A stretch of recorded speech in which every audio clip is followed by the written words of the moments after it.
แขวงจำปาสักวังพวงมาลาและกระตาดอกไม้อยู่ที่อนุสรณ์สถานและอนุสาวรีย์เนื่องในโอกาสวันสางต่างกำลังป้องกันความสงบครบรอบ65 ปี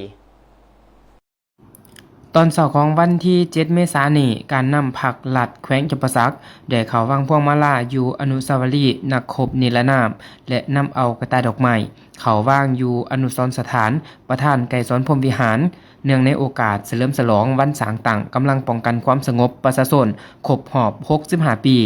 โดยการนำผ้าของฐานปริญญาเอกอรุณไส้สุนทรราชกรรมการศูนย์กลางภาคเลขาคณะบริหารงานพรรคแขวงจำปาสักประธานป้องกันศาสตร์ป้องกันความสงบขันแขวง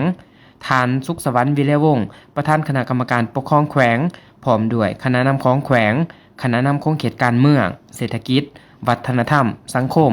กำลังป้องกันศาสตร์ป้องกันความสงบสมาชิกพรรคตลอดหอดนายและพลทหารนายและพลตำรวจเขาห่วมจุดประสงค์ก็เพื่อหวนคืนมูลเสือวันสางต่างกำลังป้องกันความสงบประชาชนลาวครบรอบ65 ปีและเป็นการแสดงถึงความเคารพรักความกตัญญูหูบุญคุณงามความดีนำใจต่อสู้อย่างพิละอาจหาญและบ่ยอมจำนนของบรรพบุรุษลาวก็คือบรรดานักรบปฏิวัติที่ได้เสียสละชีวิตเลือดเนื้อเพื่อประเทศชาติในภารกิจปฏิวัติต่อสู้กู้ชาติในปางสงครามอย่างองอาจกล้าหาญที่ได้นำพาเคลื่อนไหวต่อสู้ในหุ่นก่อนมีผักนำพากำลังป้องกันความสงบเวลาใดก็ยึดมั่นความสามัคคีเป็นปัจจัยสำคัญของความเป็นเอกภาพแห่งชาติถาแท้ของกำลังป้องกันความสงบประชาชนลาวแม่นถาแท้ปฏิวัติมีถาแท้ชนชั้นกรรมกรอย่างแท้จริง